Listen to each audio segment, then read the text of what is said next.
우리 하나님 말씀 함께 우리 보도록 하겠습니다. 여호수아 1장 우리 같이 볼까요? 여호수아 1장 우리 7절에서 8절 말씀을 저랑 같이 교동으로 우리 함께 봅니다. 예, 찾으셨으면 제가 한 절, 여러분들이 한 절 주님의 말씀을 교독합니다. 예, 저부터 읽죠. 오직 강하고 극히 담대하여 나의 종 모세가 내게 명령한 그 율법을 다 지켜 행하고 우로나 좌로나 치우치지 말라. 그리하면 어디로 가든지 형통하리니. 이 율법책을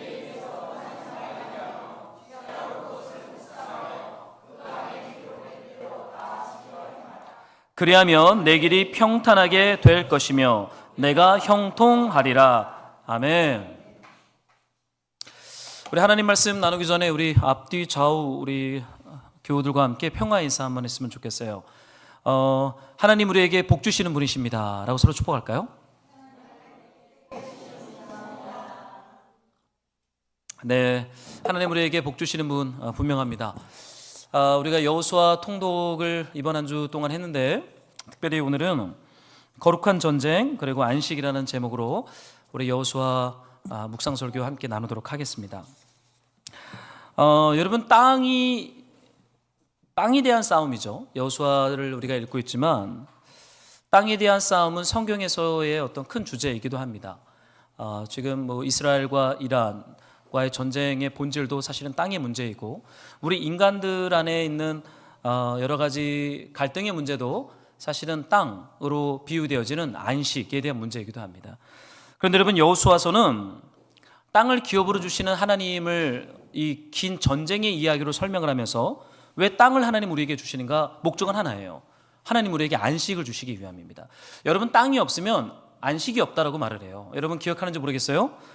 흑인 해방운동을 할 때 남북전쟁 미국에서 링컨이 흑인 해방운동을 주도했던 링컨 대통령이 있던 남쪽이 이겼죠. 근데 그 전쟁의 승리 앞에서 흑인들을 해방해 줬어요. 흑인들을 노예로 소유하던 소유주 백인들이 전쟁에 졌기 때문에 이제 흑인들을 자유롭게 풀어줍니다. 그런데 참 아이러니한 것은요, 자유롭게 된 흑인 농노들이 얼마 되지 않아서 주인들을 찾아왔다는 거예요. 그러고는 주인한테 다시 우리를 노비로 써주십시오. 그랬더니 게 역사 문헌이 나오죠. 그래서 링컨이 이거 안 되겠구나 하고 법을 만든 게 뭐냐면, 흑인들을 해방할 때는 노새 2마리와 땅 5에이커인가 2에이커, 그러니까 땅과 노새 2마리를 같이 주는 법을 만듭니다. 땅이 없으니까 노비들이 해방되고 나서 다시 지주들을 찾아와서 우리를 노예로 써달라고 하는, 즉 인간에게는 땅이 있어야 자유가 있다라는 이 슬로건이 진리인 건 분명해요. 여러분, 하나님이 우리에게 안식을 주시려면요, 여호수아는 땅을 기업으로 줍니다. 12지파에게 공평하게 땅을 기업으로 주죠. 물론 레위지파는 땅을 기업으로 받지 않죠. 그 대신 땅의 가치를 표현되어지는 부분들과 하나님이 그들의 기업이 된다라고 하는 말씀이 오늘 나옵니다. 그런데 여러분, 여호수아서를 우리가 읽으면서 기억해야 될 게 있어요. 하나님의 복을 받은 사람들에게 있어서 가나안 땅은요, 원칙적으로 이스라엘 백성이 어떻게 살든지 무조건 선물로 주어지는 땅은 아니라는 거예요. 여러분, 이거를 우리가 잘 기억해야 됩니다. 여호수아서를 우리가 한 주간 잘 읽었지만 하나님의 언약 말씀에 순종할 때와 불순종할 때가 나오죠. 순종과 불순종의 이야기가 여호수아서에 계속 나옵니다. 물론 신명기에도 나오죠. 그런데 하나님의 말씀에 순종할 때와 불순종할 때 어떤 일이 있습니까? 전쟁에 승리하기도 하고 패배하기도 합니다. 여호수아 끝에 가면요, 땅을 기업으로 못 받는 불평과 불만하는 지파들이 나오죠. 땅을 완전히 점령하지 못해요. 그러니까 우리가 종종 생각할 때, 구원을 생각할 때 믿기만 하면 끝난다라고 말하는 이 구원론은 여호수아서를 읽다 보면 적용이 안 돼요. 그 믿음은 온전한 순종으로 연결되어지는 것이고, 라합의 믿음을 우리가 여호수아 2장에서 발견했지만 하나님이 천지 중에 하나님 같은 분이 없다라는 믿음이 그 여인 안에 들어왔을 때 그 여인이 어떠한 일을 했습니까? 이스라엘 정탐꾼들을 자신의 집에 숨겨주죠. 분명하고 구체적인 순종과 행동으로 이어지는, 여러분, 이것이 여호수아를 통해서 하나님 우리에게 주시는 진정한 믿음, 그리고 어떻게 땅을 기업으로 얻는가에 대한 하나님의 매뉴얼이 여호수아서 안에 있다. 그래서 오늘 좀 이 주제를 가지고 우리가 좀 통독한 말씀들을 기억하면서 하나님의 은혜를 나누고자 합니다. 저한테 두 딸이 있어요. 맨날 싸웁니다. 얘네들 맨날 싸우는데 저희 큰 딸이 2살이 더 많아요. 3학년, 1학년인데 뭐 이제는 둘이 싸움이 부모가 말리기 힘들 정도로 애들이 격하게 싸워요. 그런데 저희 집에 닌텐도 게임기가 있습니다. 제가 저희 사랑이 1학년 때 어린이날 선물로 사준 건데 게임기예요. TV에 연결해서 하는 게임기입니다. 근데 이거를 우리 애들이 참 좋아해요. 근데 그거를 제가 사랑이한테 선물로 사준 거였어요. 그때 온유는 다른 걸 사달라 그래서 아주 싼 거를 사줬습니다. 그러니까 아무런 개념이 없을 때 사랑이는 이제 돈 개념이 있으니까 닌텐도를 사달라 그랬고 온유는 딴 걸 사줬어요. 그런데 이제 싸움을 하다가 온유가 말을 안 듣죠. 이제 머리가 크니까. 그러니까 사랑이가 쓰는 전략이 있습니다. 그게 뭐냐면 너 내 말을 들으면 닌텐도 1시간 이러는 거를 이제 걸기 시작했어요. 너 내 말을 들으면 닌텐도 2시간. 근데 참 재미난 것은요, 온유가 그 말을 듣는다라는 거예요. 여러분, 사람은요 더 높은 가치, 더 높은 어떠한 것을 얻고자 더 낮은 가치에 대해서 대가를 지불하고 그것을 포기할 수 있는, 그것은 사실은 하나님이 우리 안에 디자인하신 어떠한 하나님의 형상인 것 같아요.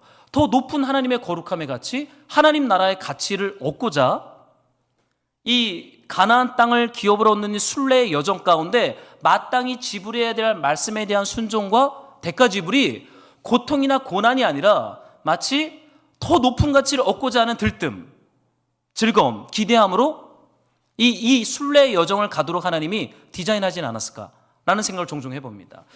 여러분, 우리가 때로는 눈앞에 단기적인 이익이 내게 나의 동기가 될 때가 참으로 많죠. 이것을 욕망이라고 말합니다. 그런데 더 높은 가치 때문에 지금 이것이 하나님의 뜻이 아니라고 할 때 이것을 기꺼이 우리가 포기하고 대가를 지불하고 순종할 수 있는 그 힘은요, 사실은 하나님이 우리에게 주시는 그 선물, 그 은혜의 선물, 그 약속의 땅을 기업으로 받는 것이 얼마나 이 땅의 것들과 비교되지 않는 높은 가치이기 때문인 줄로 믿습니다. 여러분, 아무리 율법을 말해도 우리는 율법을 지킬 수가 없어요. 더 높은 가치가 와야 됩니다. 더 높은 은혜가 와야 돼요. 이 율법을 지킬 수 있는 동기부여가 우리 안에 전혀 없기 때문이에요. 그러나 그 하나님의 나라, 하나님과의 연합, 하나님의 생명이라고 하는 더 높은 가치 때문에 우리는 오늘 여호수아에게 명령하신 이 율법을 좌로나 우로나 치우치지 말고 온전하게 지켜라라는 말씀이 우리에게 충분한 이유와 동기가 되는 줄로 믿습니다. 여러분, 여호수아서는요 약속의 땅에 관한 책이고 동시에 리더십에 관한 책입니다. 여러분, 여호수아에게 주님께서 이렇게 말씀을 하세요. 이 율법책을 내 입에서 떠나지 말게 하며 주야로 그것을 묵상하여 그 안에 기록된 대로 다 지켜 행해라. 그리하면 내 길이 평탄하게 될 것이다. 너가 형통하리라. 여러분, 여호수아의 리더십은 그의 전투력에 있지 않습니다. 이스라엘이 약속의 땅을 기업으로 얻는 전쟁의 승패는 이스라엘 12지파의 전투력에 있지 않습니다.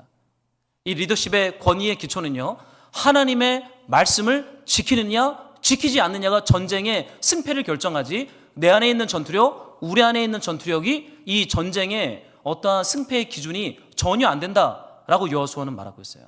여러분, 여호수아의 리더십의 근간은요, 하나님의 말씀에 대한 순종과 그 말씀에 대한 거룩함을 잃어버리지 않는 것. 여러분, 이것이 저는 이 땅에서 우리의 리더십과 권위의 근간이 된다고 믿어요. 여러분, 제가 가정에서 올바로 살지 않으면 아이들한테 권위를 잃게 됩니다. 다 봐요, 여러분. 이 꼬맹이들이 다 보고 있더라고요. 제가 말씀대로 사는지 안 사는지를 애들이 봐요. 제가 애들한테 뭔가를 권면할 때 아빠도 안 하잖아 그래요. 그럼 더 이상 할 말이 없어요. 권위가 없는 것입니다. 아무런 영향력이 없어요.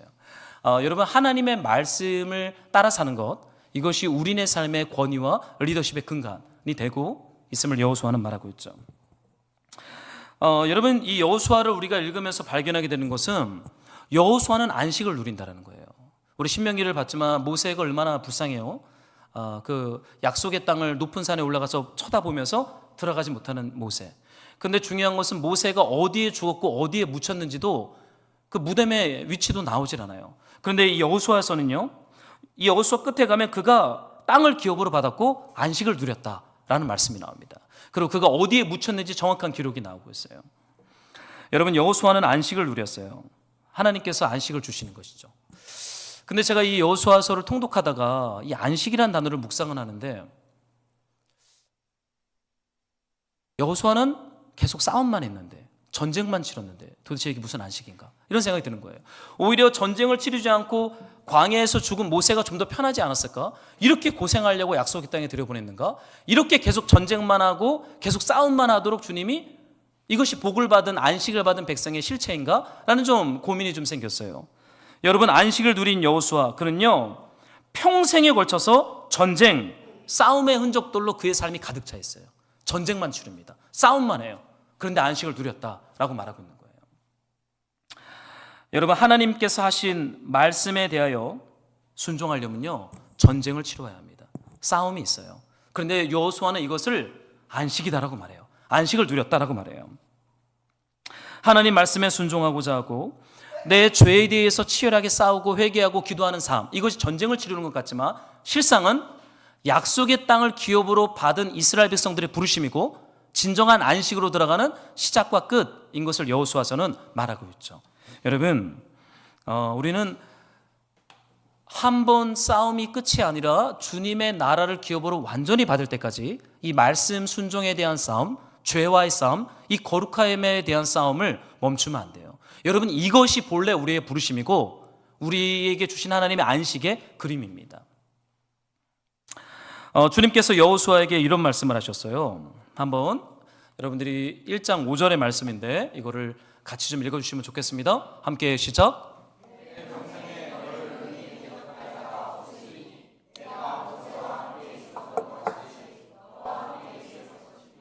내가 너를 떠나지 아니하며 버리지 아니하리라. 여러분, 여호수아가 강하고 담대할 수 있는 이유는요 그의 전투력 때문이 아닙니다. 그를 따르는 수많은 군사들 때문도 아니고요, 그의 젊음 때문도 아닙니다. 이 하나님의 약속의 말씀이에요. 내가 너와 함께 있을 것이다. 내가 너를 떠나지 아니할 것이다. 모세를 주신 이 약속의 말씀이 우리가 강하고 담대할 수 있는 이유예요. 여러분, 무엇이 있고 없음으로 우리가 낙심하기도 하죠. 때로는 너무 많으면 우쭐대기도 합니다. 여러분, 그럴 필요 없어요. 하나님이 우리와 임마누엘 함께 하신다는 그 언약의 말씀이 우리가 강하고 담대할 수 있는 근간이라고 믿어요. 여러분, 하나님의 말씀이 우리를 강하게 하고 담대하게 합니다. 여러분, 이것을 믿어야 되는 거예요. 그래야 이 땅에서 우리가 하나님의 이미 받은 하나님의 나라를 그 하나님 나라 백성으로 완전히 세워질 때까지 우리가 강하고 담대하며 죄와 타협하지 않고 하나님 말씀에 순종할 수가 있는 거예요. 저는 여호수아서를 읽다가 여러분 라합을 묵상했을 거예요. 여러분, 라합은 이방 여인입니다. 동시에 그 여인은 여리고성의 기생이라고 나와요. 기생. 우리 마태복음 1장 예수님의 족보에 이방 여인들이 나오지 않습니까? 다말, 라합, 룻, 바세바, 그죠? 그리고 이제 처녀 마리아가 나옵니다. 근데 사실은 이 여호수아를 우리가 공부할 때 이 히브리어를 번역할 때 이 기생이란 단어는 본래는 사실은 기생이란 단어보다는 사실은 입에 담기 힘들 정도의 어떤 성적인 단어이기도 합니다. 근데 예수님의 조상이기 때문에 기생이라고 표현을 한 거예요, 번역을. 여러분, 사실 라합은 진노, 뭐라고 표현해야 될까요? 본성상 하나님의 저주 아래에 있는 수많은 사람을 대표하는 존재예요. 그런 사람이 라합입니다. 구원받을 수 없어요. 완전한 죄인이기도 합니다. 그런데 하나님의 은혜로 여리고성의 기생이었던 라합이 하나님을 나의 주님이라고 고백하죠. 믿음이 들어갑니다. 근데 거기서 끝나지 않죠. 어떻게 돼요? 그 믿음은 행동으로 이어져 이스라엘 정탐꾼을 숨기고 보호해요. 여러분, 약속의 땅에서 구원받은 첫 이방인의 믿음을 여호수아 2장에서 기록한 이유가 무엇이겠습니까? 언약 백성들이 가나안 땅에 들어갔을 때 그냥 믿기만 하는 것이 아니라 하나님의 언약의 말씀을 좌로나 우로나 치우치지 않고 그 말씀을 따라 행동하는 것, 이것이 언약 백성들이 마땅히 가져야 할 믿음이다라고 말하고 있어요. 여러분, 저는 우리의 믿음이 날마다 움직이는 믿음이 되기를 소망합니다. 그냥 입술로만 믿습니다가 아니라 가정에서, 일터에서, 삶의 자리에서 하나님의 말씀에 내 삶을 깨트려 복종하고 순종하는 그 라합의 믿음, 여호수아가 찾고 있는 언약 백성들의 그 안식을 주시는 그 믿음이 저와 여러분들의 심령 안에 저는 흘러넘치기를 소망해요. 쉽지 않더라고요. 이게 저는 참 쉽지 않아요. 제가 요즘에 우리 상가 관리단을 하고 있는데 여러 가지 이제 행정적인 것들을 처리하면서 신자로 산다는 게 얼마나 쉽지 않은 것인지를 보게 돼요. 가끔은 관리단에 맡은 것들, 부조리한 것들에 대해서 제가 이렇게 얘기할 때가 있어요. 그러면 이것이 돈이 걸려 있기 때문에 관리 회사나 많은 분들이 때로는 역정을 낼 때가 있습니다. 저한테 당신이 뭔데 왜 그런 거에 대해서 이렇게 지적하고 왜 피드백합니까? 역정을 내요. 그러면 저는 뭐 잘못은 안 했는데 역정을 먹습니다. 욕을 먹습니다. 제가 만약에 목사가 아니었으면 저도 똑같이 화를 낼 수도 있었을 것 같아요. 근데 제가 목사인 걸 알기 때문에 그냥 가만히 있어야 됩니다. 그냥 그것이 옳은 것이니까 그렇게 해주십시오. 그리고 끝내야 돼요. 화를 못 내요. 왜냐면 제가 목사인 걸 알기 때문에 그래요. 그러면서 제가 배우는 것 중에 하나가 괜히 했다요. 괜히 관리단 했다. 그냥 목회만 할 거 괜히 상가 한번 개혁해 보겠다고 관리단을 했다가 제 믿음이 이제 뭐라 그래요? 저울대에 올려졌어요. 이제 순한 어린 양처럼 거룩하게 원칙대로 해야 되는 게 이거 쉽지 않구나. 이걸 좀 배우고 있죠. 아마 여러분들 직장과 삶의 자리에서 믿음으로 산다는 게 쉽지 않을 거예요. 근데 여러분 기억하십시오. 그게 올바른 겁니다. 그게 가야 할 길이에요. 그게 예배입니다. 하나님의 말씀을 따라 내 몸을 쳐서 복종시키는 것이 믿음이에요. 이 몸이 따라가지 않는 믿음은 성경에서 그걸 믿음이라고 한 번도 말한 적이 없어요. 그런 믿음은 없어요. 그러니까 그런 믿음에 대한 개념은 버리세요. 내 몸을 쳐서 복종시키는 행동으로 연결되어지는 믿음이 진짜 믿음입니다. 이게 성경적인 믿음이라는 것이죠. 여러분 율법을 좌로나 우로나 치우치지 말라라고 얘기를 하고 있어요. 여러분 그런데 이제 여리고성이라는 큰 전투 앞에서 참 독특한 것을 저는 발견하게 돼요. 그게 뭐냐면 할례입니다. 할례. 여러분 한번 생각을 해보세요. 이제 여리고성은 가나안 땅에서 가장 큰 성읍입니다. 아이성은 몇 분의 1밖에 안 되는 작은 성이에요. 이제 가장 전투력이 강하고 가장 큰 성인 여리고와 전투를 앞두고 있어요. 여러분 한번 질문을 던질게요. 그러면 몸에 칼을 대는 수술을 군사들이 해야 됩니까? 말아야 됩니까? 하면 안 돼요. 전투력을 아껴야 됩니다. 저도 중요한 사역이 있을 때는 좀 일찍 잠을 잡니다. 전투력을 좀 아껴요. 근데 여러분 독특한 것은 하나님께서 여호수아 5장에 가면서 뭐라고 말씀하시냐면 광야에서 태어난 군사들, 젊은 청년들의 몸에 할례를 행해라 그래요. 여러분 할례라는 것은 지금으로 말하면 남성의 생식기에 칼을 대서 포피 가죽을 자르는 것입니다. 이렇게 하면 어떻게 되면요 못 움직여요. 못 뜁니다. 못 싸워요. 한 일주일 정도를 집에서 쉬어야 됩니다. 그런데 여리고 성과의 전투를 앞두고 하나님께서 광야에서 태어난 군인들의 할례, 포피를 칼로, 부싯돌 칼로 베어라 라고 말해요. 마취약도 없어요. 근데 여러분 이 사실은 애굽에서 출애굽한 첫 세대도 할례를 받았죠. 그죠? 그렇지만 그들은 약속의 땅에 못 들어갔습니다.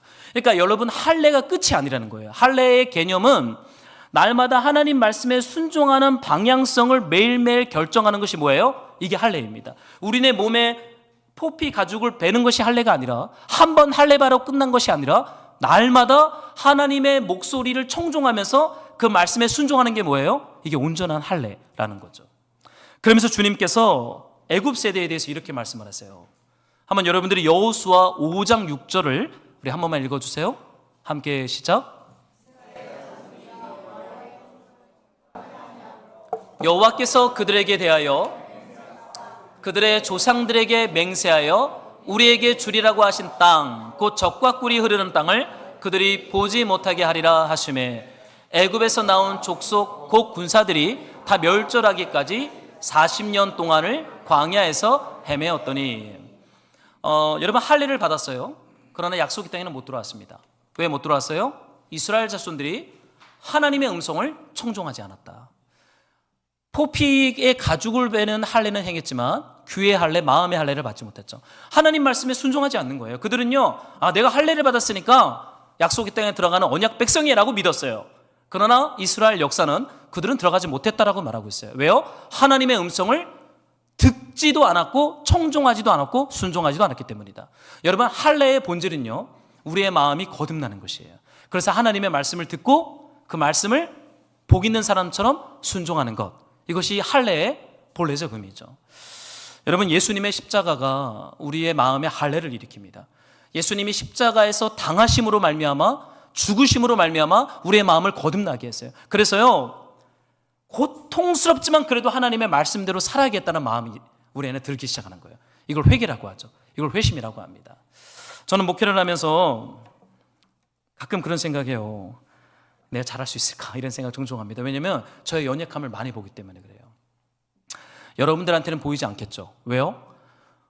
여러분 식당 하는 주인이 식당의 연약함을 손님들한테 보이겠습니까? 그러면 그 망하는 겁니다. 제가 혼자 있을 때 저의 연약함을 보게 됩니다. 저의 한계를 보게 돼요. 때로는 가끔 그런 생각이 들었어요. 교회를 개척하고 이제 4년째 됐는데 왜 이렇게 성장 속도가 느릴까? 왜 이렇게 주님께서 가뭄에 콩나듯이 한 가정 한 사람씩만 보내줄까? 이런 질문이 제 안에 진지하게 있었습니다. 그래서 아내랑 티타임을 하다 물어봤어요. 왜 그런 것 같아? 그랬더니 아내가 아무 말을 안 해요. 진짜 말해줄까? 그래요. 말해봐. 당신이 안 바뀌어서 그래. 저한테 한마디 했습니다. 당신이 안 바뀌니까 우르르 왔다가는 성도들이 놀라서 다 도망쳐. 우스갯소리로 말했지만 말에 뼈가 있고 칼이 있더라고요. 제가 자존심이 상하지만 티를 안 내고 그래? 알았어. 그러고는 참 고민이 생겼어요. 여러분 할례는요, 나 예수님 믿어, 이게 할례가 아닙니다. 나 옛날에 세례 받았어, 이게 할례가 아닙니다.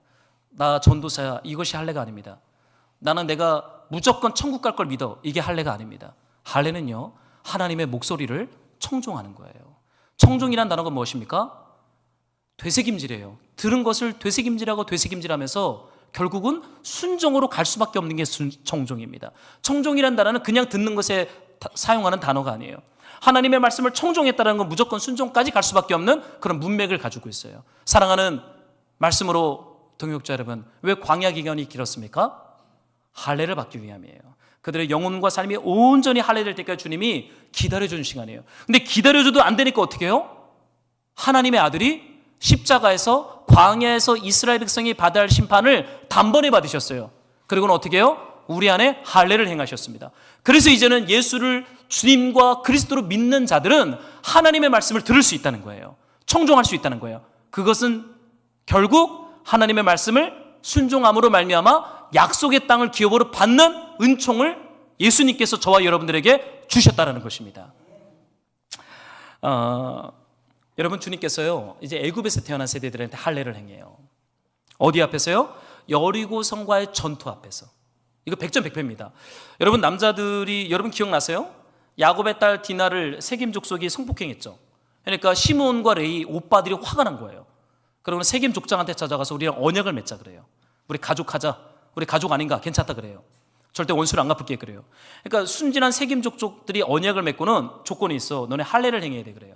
그러니까 세겜에 있는 전투력 강한 남성 용사들의 생식기를 다 부싯돌로 할례를 행합니다. 그러니까 시므온과 레위가 진짜 못됐죠. 어떻게 했어요? 언약을 깨고는 포경 수술이 끝난 그날 새벽에 칼을 들고는 세겜 족속을 진멸해버려요. 이거 하나님이 심각한 죄라고 평가하셨던 사건이죠. 근데 여러분 지금 여호수아 군대가 여리고성 앞에서 할례를 행해요. 뭘 가리키는 것입니까? 전투력이 완전 상실됐어요. 근데 여러분 기억하세요. 주님께서 이렇게 말씀하십니다. 한번 여러분들이 5장 9절인데 한 번만 더 읽어주시면 좋겠어요. 시작. 여호와께서 여호수아에게 이르시되 내가 오늘 애굽의 수치를 너희에게서 떠나가게 했다. 그곳 이름을 오늘까지 길갈이라 하니라. 여러분 전쟁에 져도 상관없다라는 거예요. 결과가 중요한 게 아니라는 거예요. 전쟁의 승패가 내가 가지고 있는 전투력, 내가 가지고 있는 어떠함의 인간적인 매력, 사람들의 어떠함, 환경이 열리고 닫힘의 어떠함들이 아니라 하나님께서 할례를 행하라 라고 말씀하셨으니까 100% 져요. 할례를 행하면 못 싸워요. 그냥 끝납니다. 세겜 족속처럼. 근데 할례를 다 행해요. 그리고 주님은 뭐라고 말씀하세요? 내가 오늘 애굽의 수치를 너희에게서 떠나가게 했다. 애굽의 수치가 무엇입니까? 애굽 근성이 뭐예요? 듣기만 하고 순종하지 않는 게 애굽 근성이에요. 이제는 하나님의 말씀을 들을 수 있도록 그 모든 저주를 주님이 할례를 통하여 씻겨냈다, 끊어냈다라는 거예요. 그리고 이제 전쟁이 시작하는 것입니다. 사랑하는 말씀으로 동역자 여러분, 중요한 전쟁들을 앞두고 있습니까? 더 거룩하세요. 더 말씀에 순종하세요. 더 기준을 높게 세우세요. 더 타협하지 마세요. 이게 전쟁의 승패를 결정합니다. 여러분 우리는 전쟁에 대해서 가볍게 생각하면 생각할수록 전쟁에 못 이겨요. 전쟁에 깨어 있어야 돼요. 파수꾼처럼. 깨어 있는 게 무엇입니까? 하나님이 말씀하시면 내가 계산하지 않고 재보지 않고 말씀하셨으면 포피에 부싯돌로 칼을 대는 이 말도 안 되는 무모한 순종의 여정으로 들어가는 것이 여리고성 전투의 시작이었어요. 여러분, 하나님께서 말씀하시면요, 그냥 순종하시면 돼요. 여러분이 전쟁의 승패를 계산하거나 줄자를 재거나 그 결과를 측량할 필요는 없습니다. 왜냐하면 하나님의 전쟁이기 때문에 그래요. 왕이신 하나님, 모든 주권이 하나님께 있어요. 그래서 하나님께서 기도해라 그러면 기도하는 것이고, 하나님께서 거기 가면 안 돼, 스탑 그러면 스탑해야 되는 거예요. 그리고 하나님께서 진짜 가기 싫은데 가, 그럼 어떻게 해야 돼요? 가야 되는 거예요. 그럼 어떻게 되는 것입니까? 전쟁이 주님께 있음을 배우게 됩니다. 배워야 되는 거예요. 여러분, 군사는요 전쟁터에서 길러집니다. 가끔 그런 생각이에요. 신대원이 우리에게 가르쳐 준 게 뭘까? 신대원 졸업했는데 교회 개척하는 거를 아무것도 안 가르쳐 준 거예요. 뭐 조직신학, 이스라엘의 역사, 뭐 기독교 윤리. 나왔더니 써먹을 수 있는 게 하나도 없어요. 큰일 났다. 다시 배워야 되네. 다시 배워야 되네. 어디서 배웁니까? 개척하면서 배우는 거예요. 순종하면서 배우는 거예요. 실패하고 깨지면서 배우는 거예요. 그게 하나님의 방식이에요. 주님께서는요 2명씩 짝을 지어 그냥 보내셨어요. 순종하면서 가면 그 동네에서 합당한 자를 만나게 하시고 가르쳐 주세요. 이게 하나님의 방식입니다. 여러분, 순종함으로 가세요. 그러면 합당한 자가 기다릴 것이고, 거기서 하나님이 여러분들을 가르치실 것이며, 여러분에게 약속의 땅을 기업으로 얻게 하시는 은총을 저와 여러분들에게 주실 줄로 믿습니다. 여러분, 전쟁의 본질은요 하나님 말씀에 그 백성들이 순종하는 거예요. 전 상상해 봤어요. 길갈이 여리고까지 몇 킬로 안 되거든요. 이제 그냥 한국어를 쓸게요. 이제 포경 수술을 한 것입니다. 할례는 너무 이스라엘 히브리적이잖아요. 이제 아들들은 다 포경 수술을 시키지 않습니까? 요즘은 안 하네요. 전 딸들밖에 안 키워서 요즘 문화를 모르겠어요. 요즘도 합니까? 이제는 안 한다는 말들이 있는데 그래요. 이상하게 전체 군사가 다 포경 수술을 했어요. 근데 그거 몇 킬로 안 됩니다. 근데 주님이 여리고성을 7바퀴를 돌래요. 7바퀴를, 하루에 7바퀴, 한 바퀴, 7바퀴를 돌래요. 저는 그 그림을 상상하는데 군사들이 쩔뚝거리면서 여리고성을 돌겠죠.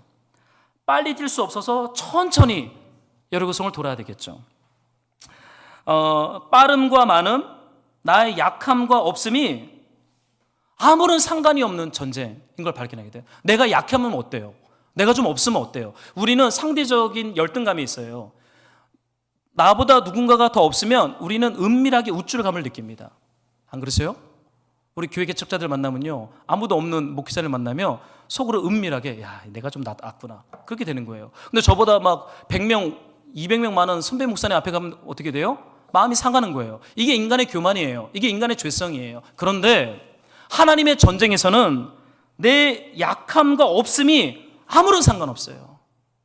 할례를 행하고 돌락을 말씀하셨으니까. 그러니까 거대한 성 앞에서 낙심할 필요도 없고 저 작은 아이 성 앞에서 우쭐댈 필요도 없어요. 그냥 하나님 말씀 바라보고 돌아 그러면 도는 것이고, 외쳐 그러면 외치는 것이에요. 이것이 약속의 땅을 기업으로 받게 하시는 하나님의 지혜요, 하나님의 전략이요, 우리 언약 백성들에게 주신 하나님의 복인 줄로 믿습니다. 여러분, 낙심하지 마세요. 스트레스 받지 마세요. 없을 수도 있고 느릴 수도 있고 막힐 수도 있어요. 그럼 그냥 가는 거예요. 뭘 돌아봐야 돼요? 내가 하나님의 말씀에 순종하고 있는가 안 하고 있는가만 돌아보면 되는 거예요. 막 예상치 못하게 주님이 축복을 막 주세요. 속도가 막 붙어요. 우쭐댈 것도 없어요. 그냥 두렵고 떨림으로 내가 하나님 말씀을 경외함으로 좌로나 우로나 치우치지 않게 하소서라고 기도하면서 걸어가면 되는 것입니다.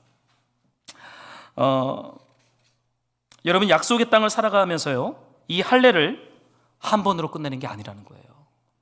매일 온전한 안식, 땅을 기업으로 받을 때까지 할례의 방향성을 가지고 약속의 땅을 투벅투벅 걸어가셔야 돼요. 한 번 예수 믿은 게 끝이 아니라는 거예요.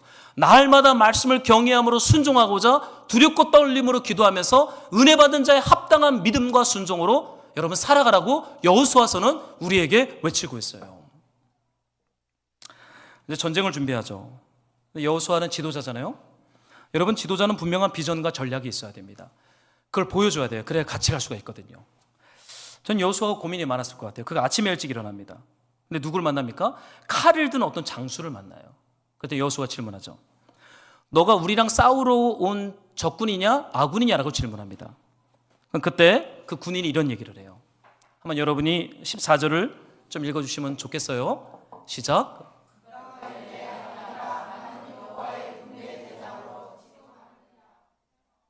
여호수가 얼굴을 땅에 대고 엎드려 절하고 그에게 이르되 내 주여 종에게 무슨 말씀을 하시려 하나이까.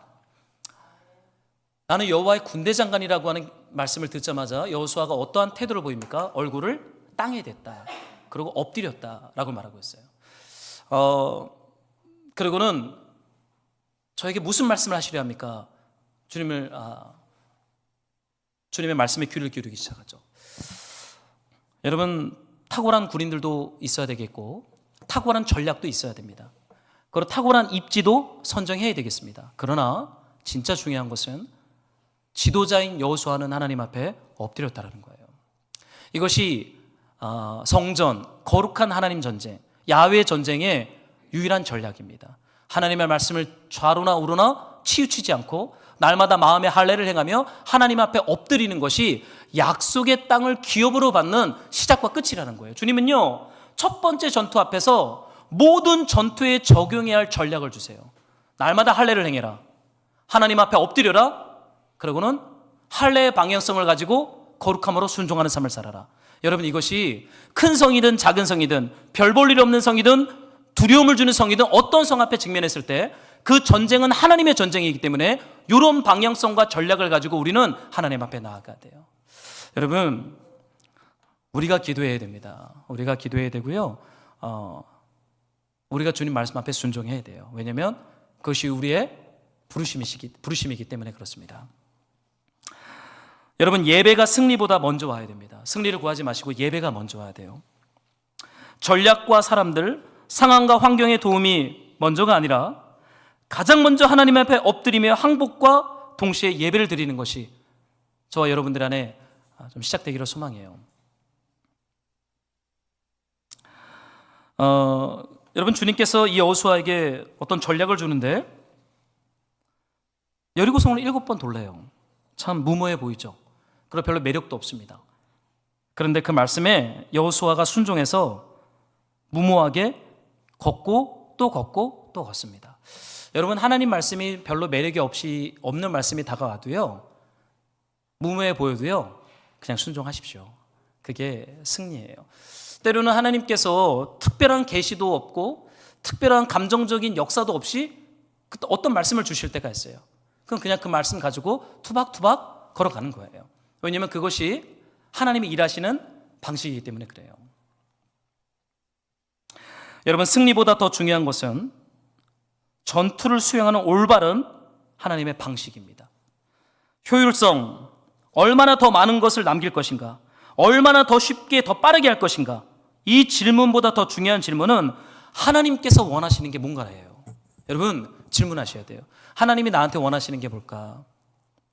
그 질문을 우리가 던지기 시작할 때 주님께서 우리에게 말씀하시고 주님이 우리에게 주시고자 하는 땅을 기업으로 주시는 줄로 믿습니다.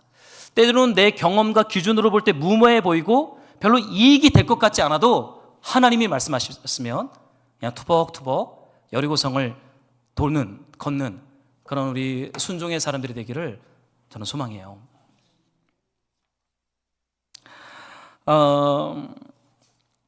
여러분, 여리고성에서 큰 승리를 경험하죠. 그런데 이 승리의 주체는 백성들의 전투력이 아니라 우리 하나님의 주권과 은혜, 여호와의 전쟁임을 선포하고 있습니다. 그런데 주님께서 뭐라고 말씀하셨냐면은 그 성 안에 있는 모든 것을 다 진멸하라 그러셨어요. 그 성 안에 있는 모든 것을 다 진멸하고 모든 것을 다 하나님 앞에 드려라라고 말합니다. 이게 하나님의 방식이었죠. 그런데 참 독특한 것이 있어요. 우리 한번 여호수아 7장 1절을 한번 여러분들이 읽어주면 좋겠습니다. 아간의 범죄인데 우리 한번 읽어보겠습니다. 함께 시작.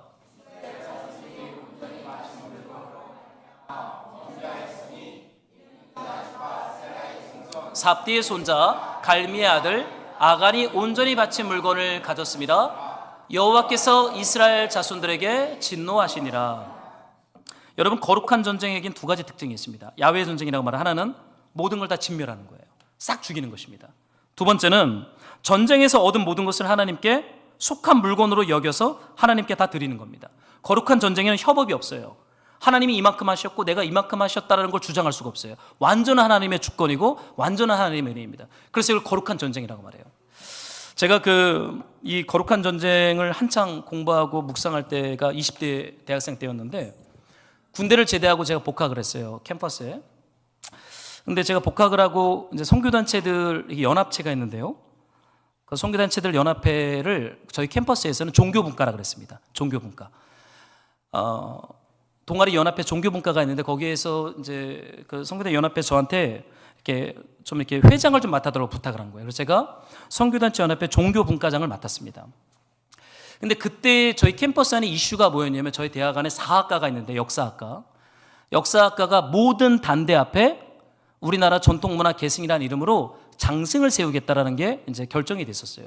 그러니까 종교분과 연합회에서는 장승이 세워지면 안 된다라는 게 우리의 입장이었고, 기독교 분과에서는.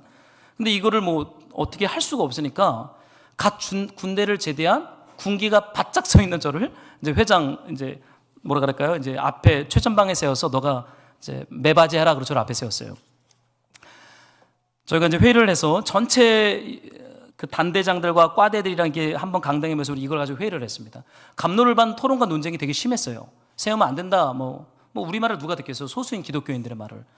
우리가 뭐 영적인 얘기다, 우상 얘기해봤자 설득이 안 되잖아요. 물론 그거는 뭐 문화적인 거였죠. 근데 그 당시에 저는 이것이 하나님의 거룩한 전쟁에 되게 예민한 걸로 저는 그거를 20대 때 순수한 믿음을 받고 있었어요. 그래서 장승이 캠퍼스 단대에 세워지면 하나님 기뻐하지 않는다. 캠퍼스가 우상 숭배지가 된다라고 저는 알고 있었어요. 첫 1차는 막았는데 2차에서 우리한테 의견을 묻지 않고 다 세워버린 거예요. 근데 그 당시 저희 예수전도단 전라도 여수 출신 후배들이 있었습니다. 저를 찾아왔어요. 형, 다 세웠어. 그러니까 이제 후배들이 저한테 물었습니다. 어떻게 할까 그러길래, 뭘 어떻게 하니, 다 잘라라. 그냥 한마디 이제 우리가 했어요. 그리고 우리가 그날 새벽에 이걸 강행했습니다. 모든 단대 앞에 장승들을 다 잘라버린 거예요. 군대 제대한 예벽들끼리. 근데 그때는 제가 이것이 하나님을 위한 건 줄 알았어요. 굉장히 근본주의죠. 그리고 굉장히 고집스러운 기독교인이었죠. 그 다음 주에 그 대자보 학보 신문이 나왔는데 기독교인들의 파렴치함 이래가지고 이제 기사들이 막 올라오기 시작한 거예요. 근데 우리 딴에는 하나님의 거룩함을 위해서 우리가 한 것이다 이렇게 말했죠. 근데 사실은 우리가 잘못한 거였죠. 하나님의 전쟁, 야훼 전쟁에 대해서 오해였던 거죠. 여러분, 거룩한 하나님의 전쟁은요, 내 삶에 하나님의 말씀이 하는 것들이 들어올 때 은밀하게 이것을 내 중심적으로 타협하는 것이 우상입니다. 고대 근동에 여러분 이 바알 숭배를 보게 되면요, 야훼 신전 안에 바알 신전이 있다라는 거예요. 야훼 회당 안에 은밀하게 바알과 아스타로 이렇게 우상, 작은 신들, 우상은 여러분 크지 않습니다. 손가락만 하거나 주먹만 해요. 이런 작은 것들을 세워놨어요. 이걸 혼합주의라고 말합니다. 야훼도 믿고 우상이 주는 이익도 취하겠다라고 하는 이 혼합주의, 이 타협주의가 사실은 이스라엘 백성들이 약속의 땅에 사는 동안 싸워야 할 강력한 우상이었죠. 대놓고 우상만 믿는다는 사람들은 없었어요. 혼합주의입니다. 예수도 믿고 취할 것도 취한다. 여러분, 이것이 사실은 그들이 진짜 싸워야 할 강력한 전쟁의 실체였던 것이죠. 여러분, 우리네 삶에 두 가지를 다 취할 수는 없을 거예요. 하나님의 말씀이 나를 찾아올 때 내 중심적으로 해석하는 것이 아니라 하나님 앞에 질문하고 하나님의 뜻이라면 그것이 나에게 별로 좀 이익이 되지 않아도 온전하게 순종하는 것, 이것이 전쟁에서 이기는 하나님의 지혜요 전략인 줄로 믿습니다. 여리고성에서는 승리했어요. 그러나 전쟁이 끝나고 나서 야훼 전쟁의 원칙이 따라 모든 물건을 취하면 안 돼요. 다 진멸, 해림해야 됩니다. 그런데 아간이라는 사람이 온전히 바친 물건을 몰래 은밀하게 숨깁니다. 이것이 이스라엘 진영 안에 하나님의 임재가 떠나가게 하죠. 여리고성에서는 승리했지만 그것보다 10분의 1 작은 아이성 전투에서는 우습게 봤어요. 여호수아 몇 명 올려보낼까요?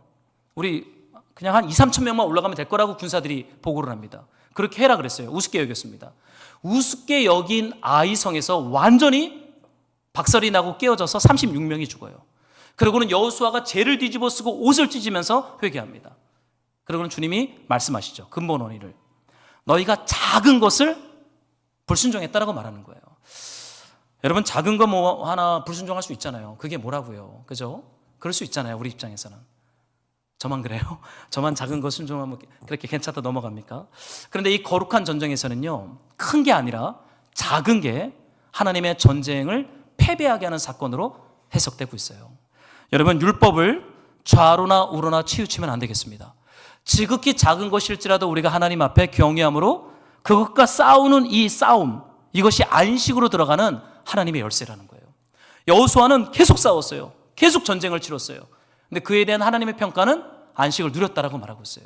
여러분, 지극히 작은 것을 용납하면 큰 성이든 작은 성을 취할 수가 없어요. 이것이 야훼 전쟁의 본질입니다. 하나님의 뜻이 아니면 지극히 작은 것일지라도 용납하지 않고 싸우지 않는 것이 믿음이에요.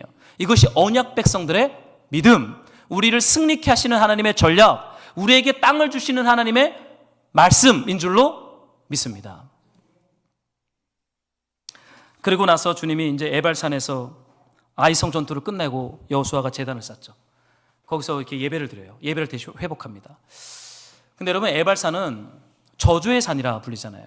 모세가 너네 약속의 땅에 들어가면 그리심산과 에발산에 6지파씩 서서 10계명을 서로 주고받고는 외쳐라. 이걸 주기적으로 해라 그랬잖아요. 그리심산은 축복을 외치고 에발산은 저주를 외칩니다. 근데 에발산에 가서 제단을 쌓았다는 거예요. 저는 이 말씀 묵상하다가 여러분, 때로는 가끔 그런 생각을 해요. 하나님이 사랑하는 백성들에게 말씀에 순종하지 않고 그 길을 걸어갈 때 그냥 두는 게 복일까? 아니면 저주를 받는 것처럼 말씀에 불순종하며 나아갈 때 으그러지고 깨지는 것이 복일까? 아니면 그냥 주님이 눈 감고 그냥 두는 것이 복일까? 여러분 어떻게 생각하세요? 어떻게 하시면 좋겠어요? 하나님께서요? 내가 작은 것에 타협하지 않고 불순종하며 갈 때 그냥 덮어두고 그냥 이렇게 하시는 게 좋습니까? 아니면 주님께서 여호와의 군대 장관을 보내서 칼자를 쥐고 그 길을 막고 길을 흩고 막히게 하는 방식으로 그 죄를 깨닫고 돌아와서 회개케 하는 것이 복입니까? 왜 에발산에 가서 제단을 쌓았겠어요? 저주거든요. 근데 때로는 하나님은요, 저주처럼 보이는데 그게 저주가 아니라 우리를 진정한 그리심 축복의 산으로 인도하는, 저는 하나님의 사랑으로 우리에게 역사하시고 일하는 방식인 줄로 믿습니다. 여러분, 하나님이 사랑하는 언약 백성들은요, 말씀대로 살지 않으면 좀 안 돼야 돼요. 안 돼야 됩니다. 말씀대로 살지 않는데 형통하고 잘되고 고속도로가 열리면 못 돌이켜요. 제가 저를 보면 그래요. 하나님 때로는 책망하고 때로는 돌이키도록 가시덤불과 엉겅퀴라는 방식을 통해서 우리를 찔리게 하셔야 돼요. 그래서 이 길 아니구나, 이렇게 살면 안 되는구나, 내가 돌이켜야 되는구나 라고 깨닫게 하시는 하나님의 은혜요, 하나님의 사랑인 줄로 믿습니다. 왜냐하면 하나님이 주시고자 하는 것이 눈에 보이는 그 성공은 아니거든요. 하나님이 진짜 주시고자 하는 약속의 땅은 안식인데, 여러분, 그 안식은 눈에 보이는 땅 평수를 많이 얻는 것은 사실 아닙니다. 왜냐하면 이것을 제가 여호수아 통독 끝자락에서 이걸 좀 읽어봤어요. 참 은혜가 됐어요. 한번 여러분들이 레위 지파에 대한 말씀인데 이걸 좀 읽어주시겠어요? 함께 영상을 보면서 시작.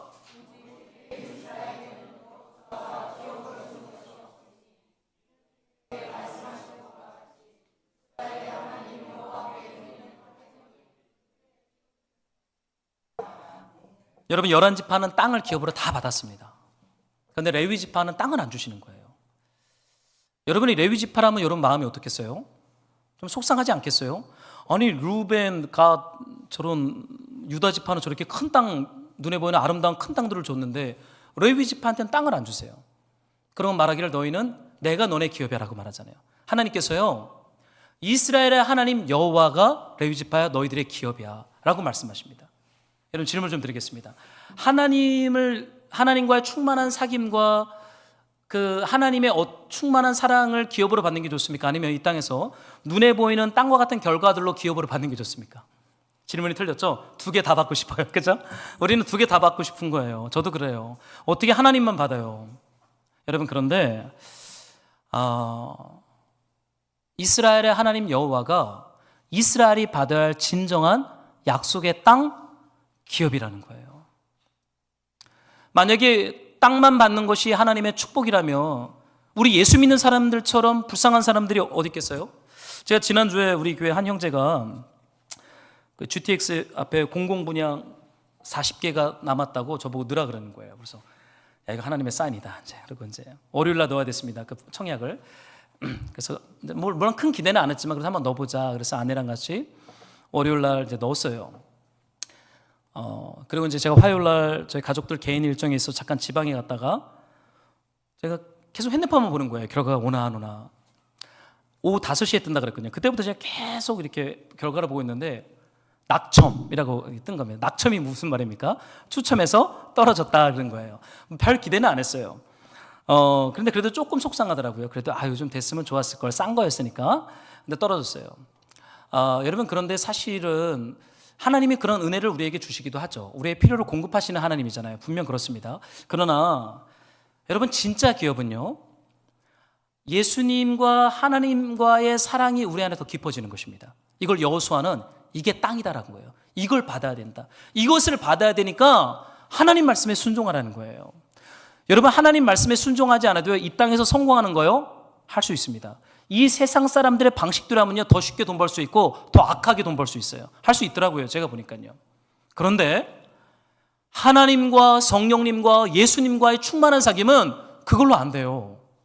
하나님의 말씀이 우리 안에 들어와서 감동이 되어 성령을 따라 그 말씀을 하나하나 순종하다 보면 하나님을 더 사랑하게 돼요. 하나님의 나라를 더 소망하게 돼요. 하나님의 뜻에 더 순종하게 돼요. 이것이 레위 지파가 받을 기업이라는 거예요. 레위 지파뿐만이 아니라 레위 지파를 모델 삼아 이스라엘 12지파가 받고 추구해야 할 기업은 이것이다라고 말하고 있는 거예요. 여러분, 저는 우리의 믿음의 삶이 이전보다 더 풍성할 거라고 저는 믿습니다. 지금보다 더 아름다울 거라고 믿습니다. 더 깊어지고 더 넓어지고 측량할 수 없는 하나님을 사랑하고 하나님을 경외하고 그분의 뜻에 내 삶을 순종하고자 하는 그 믿음의 열망이 이전보다 더 점점 더 뜨거워지고 깊어질 것이라고 믿어요. 왜냐하면 그 안식을 위하여 하나님이 우리를 위해 죽으셨고 우리에게 성령을 주셨고 우리에게 하나님의 말씀을 주셨기 때문이에요. 여러분, 이것이 우리가 받아야 할 진정한 안식이에요. 그러니까 하나님의 말씀을 따라 순종하는 걸 통해서 주시고자 하는 하나님의 그 안식, 하나님과의 사귐, 하나님 사랑, 하나님에 대한 말씀 순종. 저는 이 약속의 땅을, 이 기업을 저와 여러분들이 정말 부유하고 풍성하게 받아 누리시는 우리 귀한 말씀의 동역자들이 되기를 축복합니다. 여러분, 갈렙이 이런 고백을 해요. 제가 여러분들이 한번 이 말씀 한번 좀 읽어주시면 좋겠습니다. 여호수아 14장인데요. 같이 좀 읽어볼까요? 시작. 그날의 여호와께서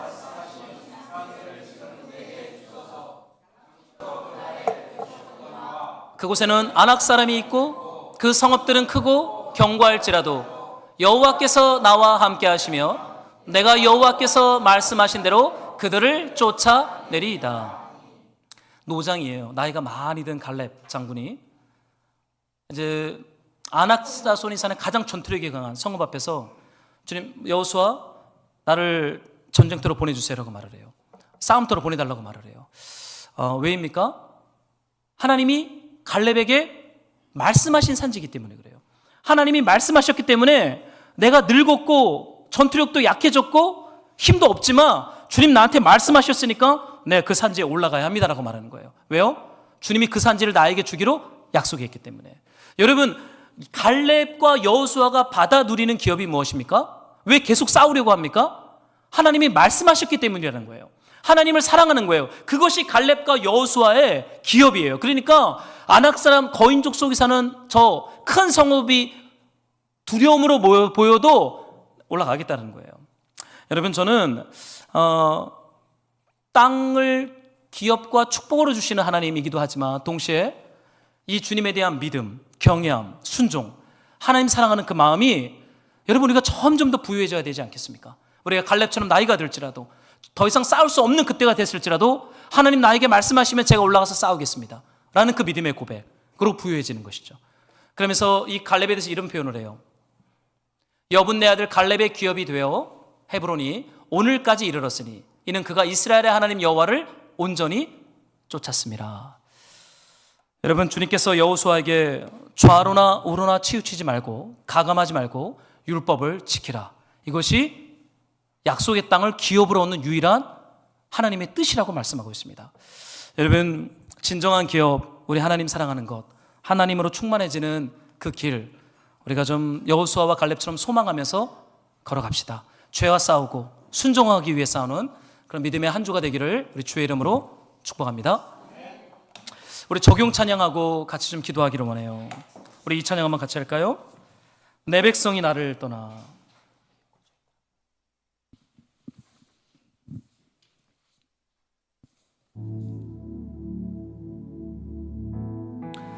우리 주신 말씀을 좀 묵상하면서 이 적용 찬양하고 우리 좀 같이 기도했으면 좋겠어요.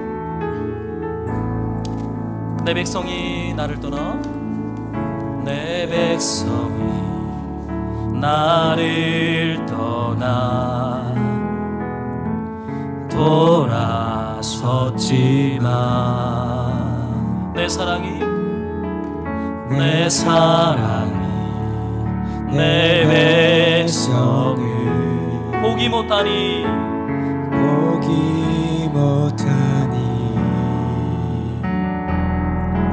내 모든 것 내어주고 나 그들을 얻으리라. 여호와께 돌아가자. 우린 돌아서도 그는 면치 않네. 여호와께 돌아가자. 우린 넘어져도 그 사랑 영원하네. 내 백성이 나를 떠나 돌아섰지만 내 사랑이 내 백성을 내 사랑이 내 백성을 포기 못하니 내 모든 것 내어주고 나 그들을 얻으리라. 여호와께 돌아가자. 우린 돌아서도 그는 변치 않네. 여호와께 돌아가자. 우린 넘어져도 그 사랑 영원하네. 오래 참고 자신을 내어주네. 서로 사랑할 때 세상은 주보네. 사랑은 절대 지지 않네. 한 번 더 여호와께 돌아가자. 우린 놀아서도 그는 변치 않네. 여호와께 돌아가자. 우린 넘어져도 그 사랑 영원하네. 그래서 우리가 하나님 말씀을 붙잡고 좀 기도하기를 원해요. 우리를 향한 하나님의 계획은 약속의 땅을 기업으로 주시는 것입니다.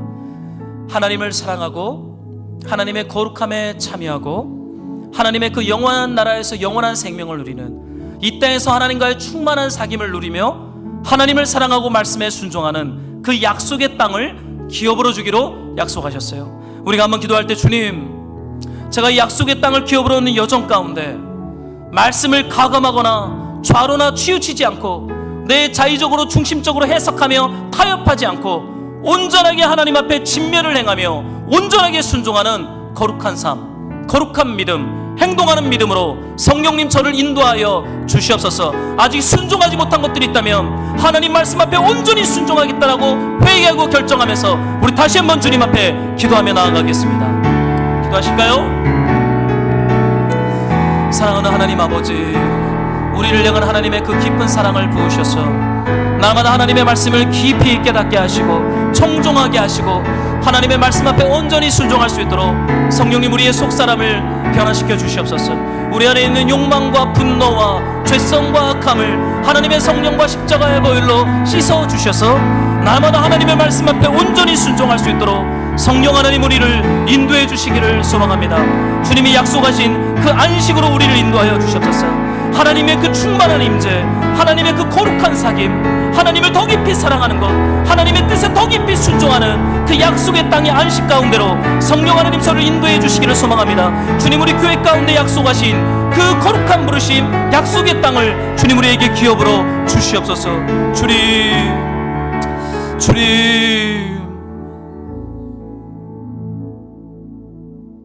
아버지 하나님, 여호수아의 삶이 끊임없는 전쟁과 싸움이었지만 그 삶을 안식을 받아 누렸다라고 평가하셨던 하나님의 그 축복의 말씀이 내 안에, 우리 교회 공동체 안에 충만하게 임하고 성취되어지기를 간구합니다. 아버지, 삶의 자리에서 우리가 주의 말씀을 타협하거나 주의 말씀을 빼버리지 않게 해주시고 날마다 하나님의 말씀을 경외함으로 순종함으로 말미암아 주님이 약속하신 그 약속의 땅을 기업으로 보고 받아 누릴 수 있도록 성령님 우리의 죄성을 새롭게 해주시기를 간구합니다. 주님의 그 은총을 구하고 우리는 할 수 없지만 그 깊은 하나님의 은혜로 그 거룩함의 자리로 인도하여 주시옵소서. 예수님의 이름으로 기도했습니다.